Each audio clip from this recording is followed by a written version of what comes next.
the Golf Dudes Podcast.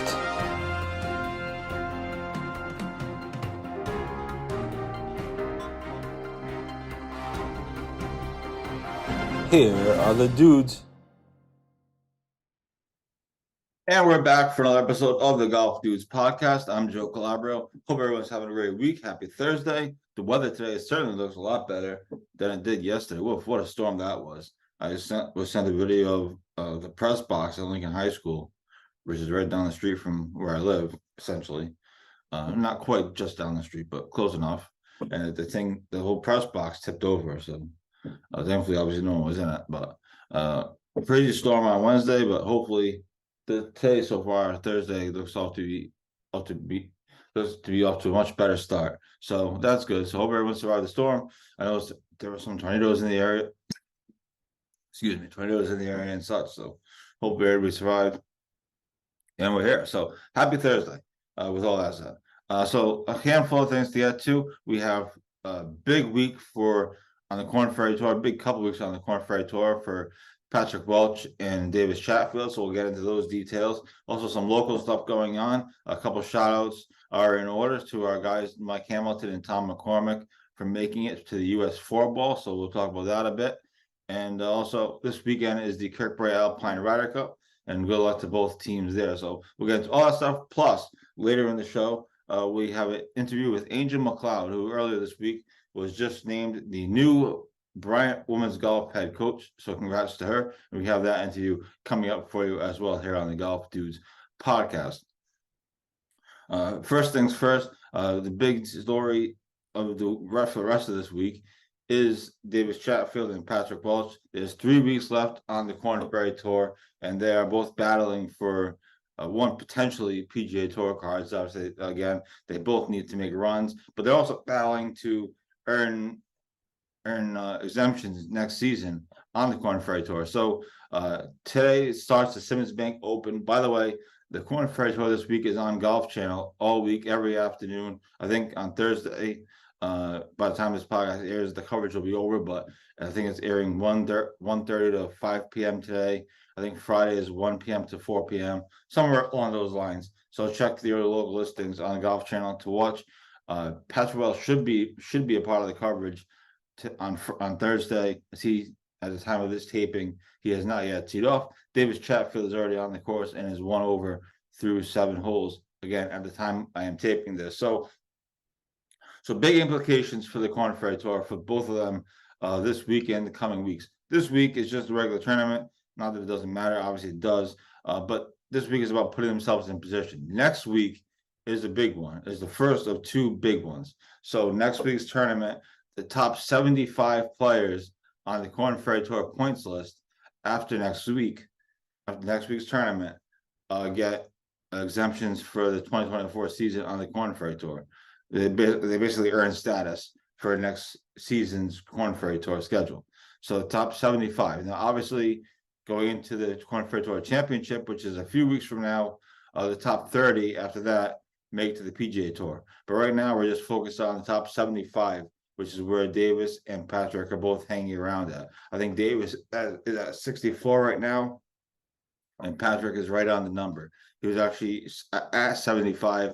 He's since slipped to projected to be 80th, but again, he hasn't teed off yet. He tees off Thursday afternoon, so the projections really don't mean that much because again, he hasn't teed off yet. So they have to stay inside the top 75. So Patrick needs to make a run, and Davis also needs to play well because as we see from week to week, these points change quickly. You can lose 10 points quickly. You can gain 10 points quickly. You can move up 10 spots. You can drop 10 spots.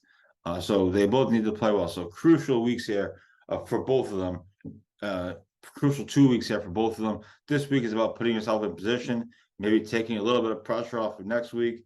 And then obviously next week is going to be pressure packed with trying to stay inside that top 75 for both Davis and Patrick. So that is what we're following on the Korn Ferry Tour. We will have full coverage of the tournaments as best we can, as we usually do. Again, Davis is on the course right now. I believe he was 1 over through 7 holes last time I checked. And then Patrick tees off later this afternoon. Davis is, at this time, is 1 over through 7 holes. He bogeyed the 3rd hole and this tournament is being played out in Tennessee. So again, a big 2 weeks for them on the Korn Ferry Tour. 3 weeks, but we're taking it, one thing at a time here. So that's what we're having.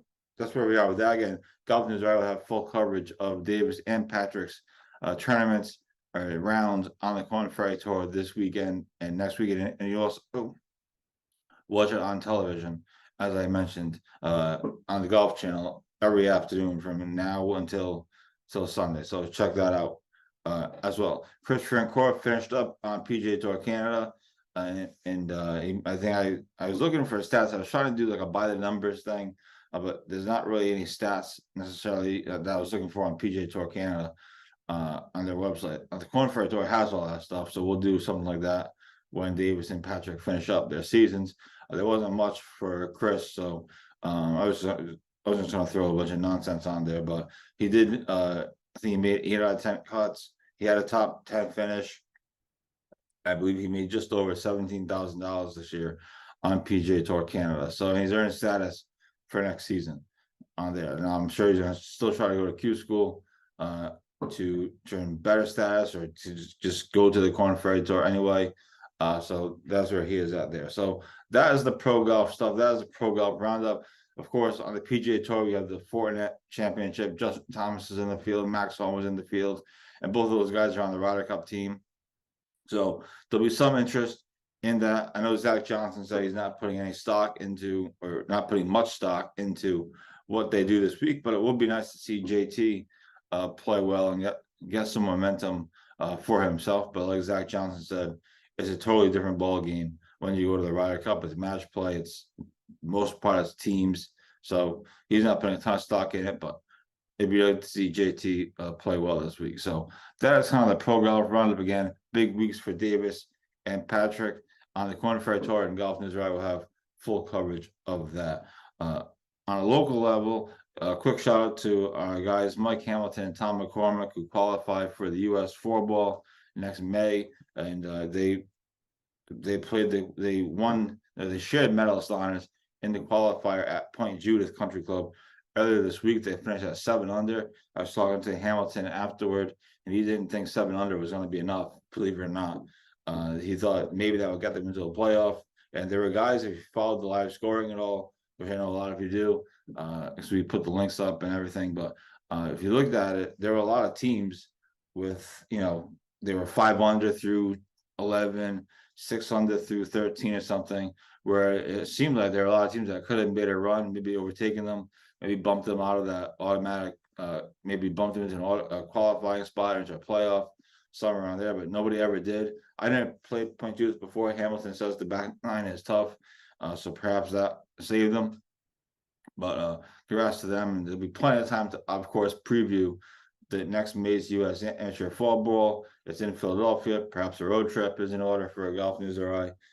So congrats to them. Big shout out to them. I know they're excited to win it, excited to get there, and it should be fun to follow the action next May. But we'll have plenty of time to preview that, obviously, once that gets a little bit closer. So congrats to them.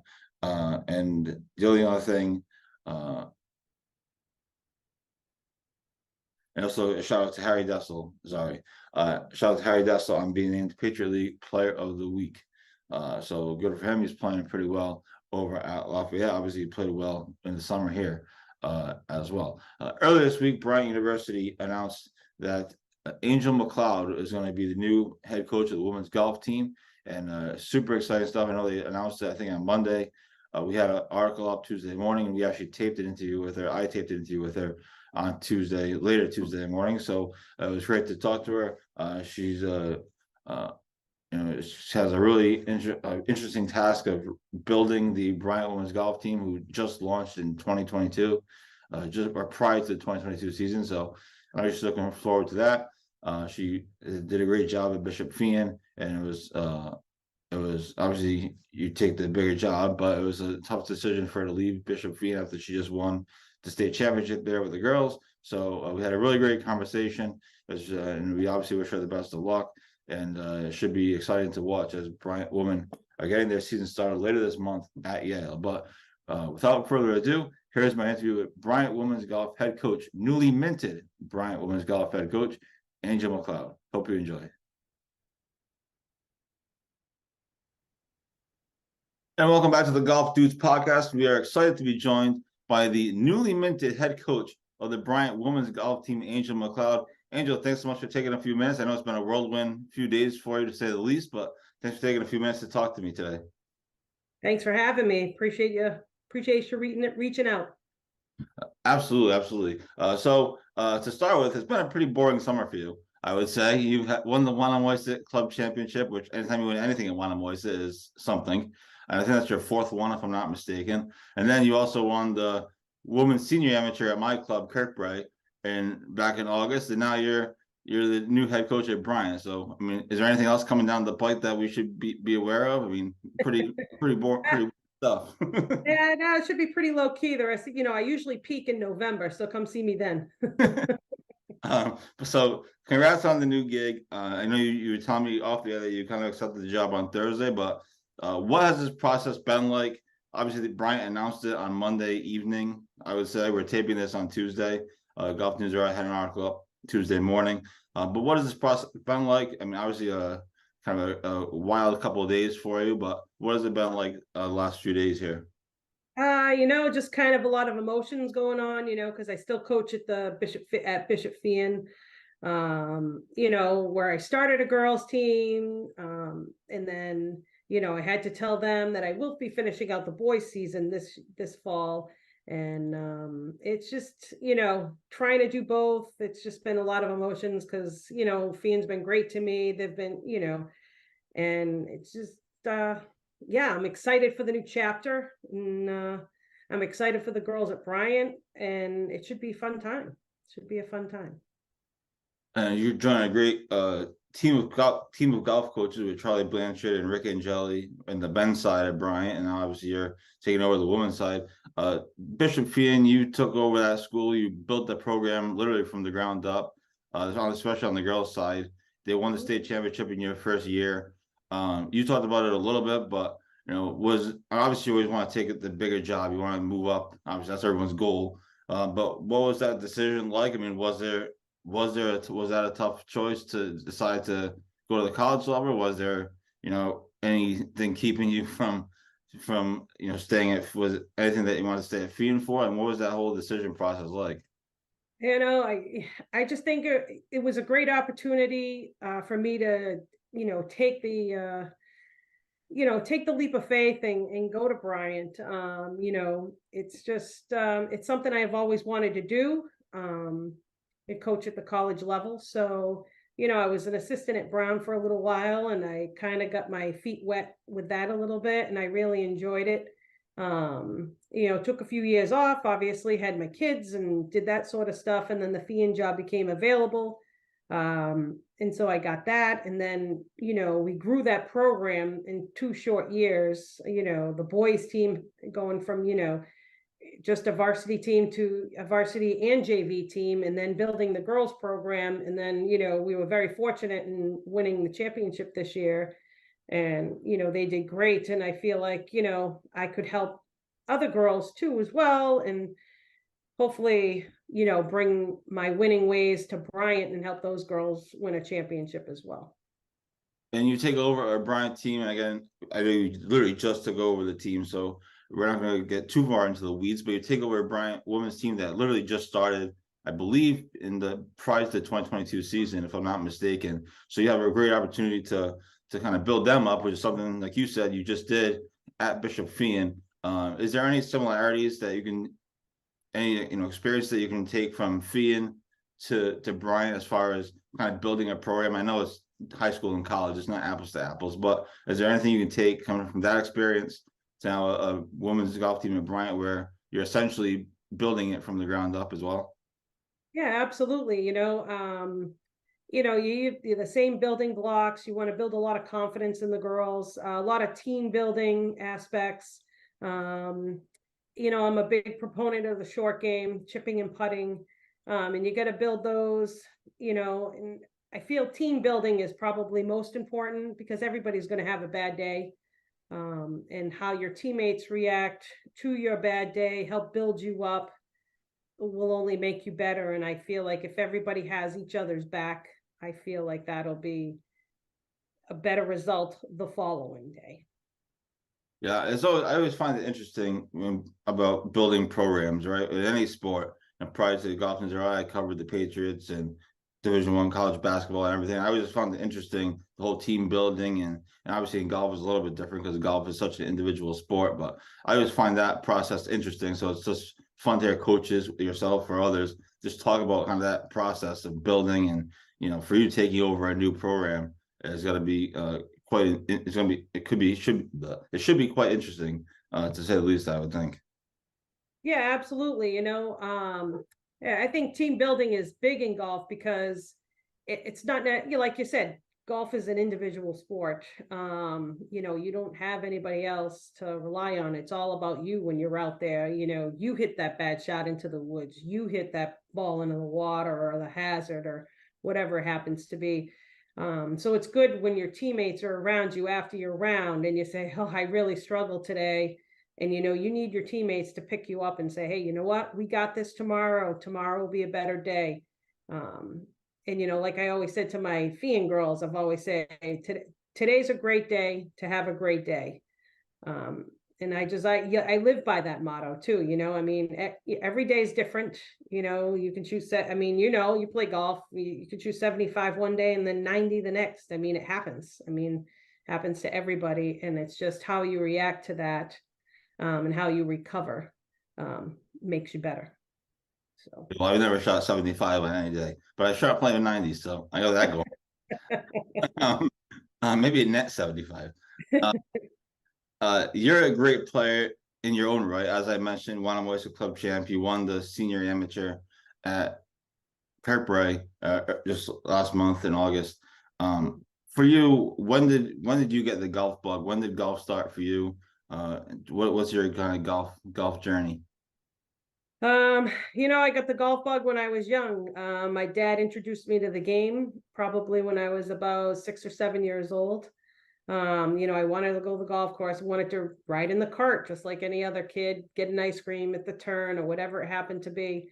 And then from there, I just, grew and loved the game just like everybody else does. Most of the time it's your dad that get you started, and and it was bittersweet, winning the women's senior am because my dad had passed 2 weeks prior, so he would have been very proud. That's unbelievable. Amazing how that stuff works. Absolutely. A great performance in the senior am at Kirkbride, obviously, and then the Wine Oyster Women's Club Championship is no joke either. A lot of tough competition there, yeah. So from when you're coaching, do you take your own playing experiences and kind of use that as kind of I don't know if a guy is the right word, but how do you use your own playing experiences in the coaching ranks? Does it carry over or not really? Absolutely. You never give up. Perfect example. I was 3 down through 4 holes in that senior match. And I battled back and I said to myself, and I actually had one of my teammates, one of my girls on my team were there. And I said, plenty of holes left. I said, I just take this in 3-hole segments. I win one hole every 3 holes and I'm back in this match. And, slowly but surely, dug my way out of that hole. And, Melissa's a great player. And, that's how you just never give up. You never give up. Yeah, as I say, it's not over until not over till it's over. Exactly. So you just took over. What's the first couple things you're trying to do at Bryant? Obviously, learning the girls and getting that all squared away. But what are these first few days now going to be like? Now it's official. These first few days or a week going to be like now? We're going to be doing some practicing. Unfortunately, the weather it hasn't been that great, so probably do a lot of range work. And when weather permits, hopefully get on the golf course this weekend to start playing some golf and doing some qualifiers and getting ready for the tournament at Navy at the end of the month.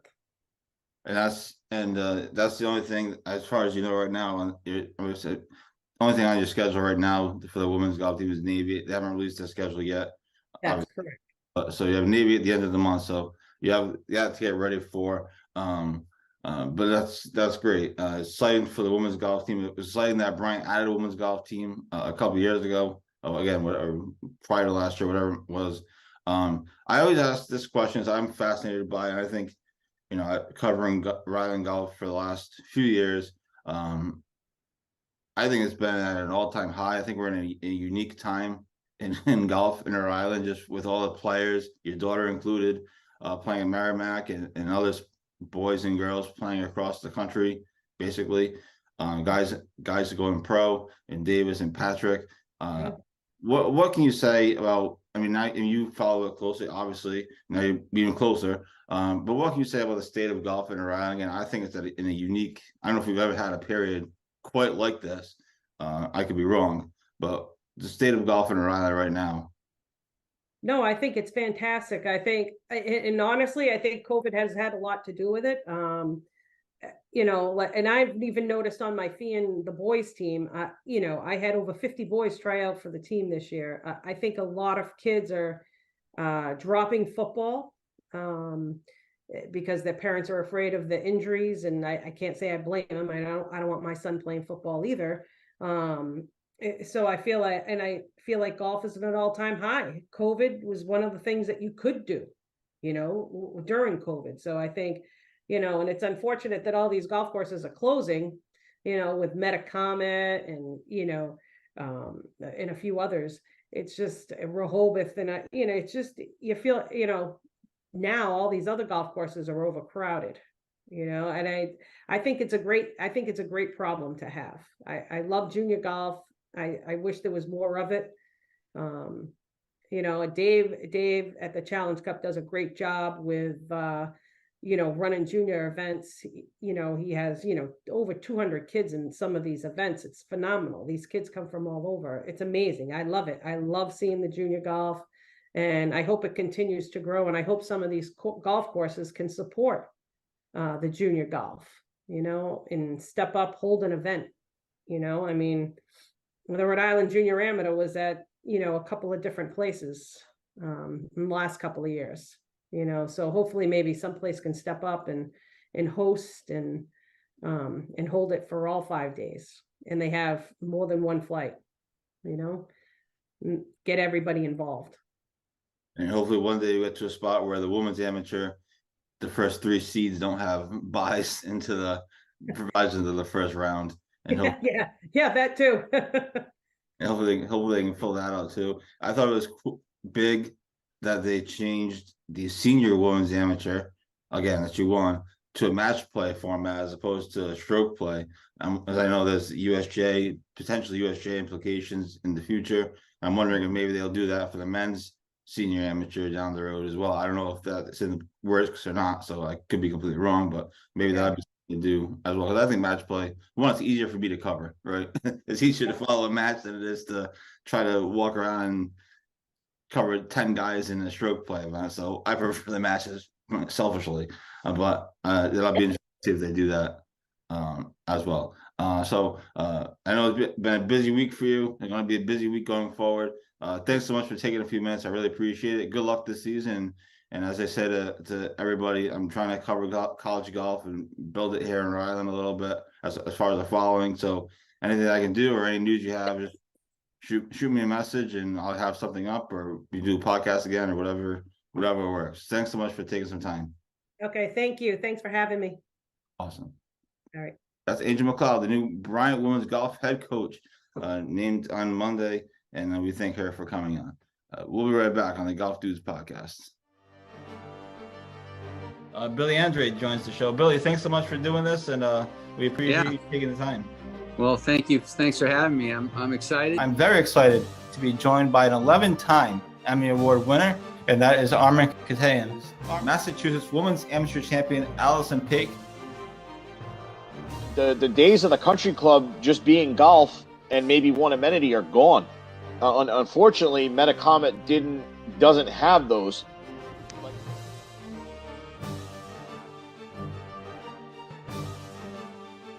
He has a very rare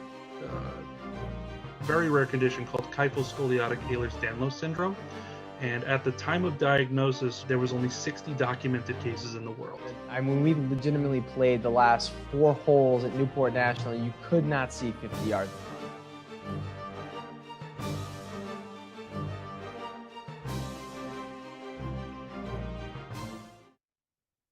And welcome back to the Golf Dudes podcast. Thanks to Angel MacLeod for taking a few minutes to talk to me earlier this week. And again, best of luck to her and the Bryant women's golf team as they begin their build to the top later this month over at Yale. And again, Bryant women just launched prior to the 2022 season. They have, at least on their roster online, they have, I think, 6 freshmen and 1 grad student. So a very young team. And I know Angel's looking forward to getting to work and trying to build that program up just like she did at Bishop Fee. And so good luck to them. Also, a shout out to Roger Williams University as they start their season today in a match against Ryan College and local Ryan Dacey and Jasper Bruin slot playing for those respective schools. So we'll have some coverage of that as well. So congrats, good luck to all the college golf teams who are getting underway and who got underway last week, getting underway this week and in the weeks to come. So there's that. Big weekend this weekend between 2 rival clubs, quote unquote friendly rivalry, between Kirkbride and Alpine as the Kirkbride Alpine Ryder Cup gets underway on Friday at Alpine. So Fridays at Alpine, Saturdays at Kirkbride, then Sunday singles are at Alpine. So always a great event, always a fun event to go and watch. And both teams are really good. Obviously, the top players are really, really good. McCormick and Hamilton for Kirkbride, and then Alpine has obviously they're great players as well. So should be a really fun weekend. We'll have some coverage of that, but good luck to both teams as they compete for the Ryder Cup. I believe Kirkbride won it last year, and now Alpine is looking to get it back on essentially their home course. But it's always interesting. I always think it's always obviously just like in the real Ryder Cup, it's always tough for the road team to kind of win. For years, Kirkbride always went on the road and at home. I think Kirkbride had won, I think 6 or 7 Ryder Cups in a row, something crazy like that. Then recently Alpine has started to win a little bit more, but Kirkbride still wins at home. And tomorrow's round will be interesting because it really sets up the rest of the weekend. If Kirkbride can come out of tomorrow with a lead, even tied, you got to feel good about them obviously coming home. So tomorrow's round will be very interesting. Kind of again, it sets up for the rest of the week. So good luck to Kirkbride and Alpine on the Ryder Cup this week. We'll have some coverage. And I know my Uncle Bob is playing in the tournament, and my dad, I think, is an assistant captain. So there's that. So anyway, but that's what we've got. Thanks to Angel MacLeod for joining us for a great conversation. I hope you all have a great rest of your weekend. Okay, again, we'll have continued full coverage of Davis Chatfield and Patrick Welch's tournament on the Korn Ferry Tour, and obviously other local stuff going on throughout the state and the region as well. So thanks to everyone for tuning in, and we're looking forward to talking to you again next week here on the Golf Dudes podcast.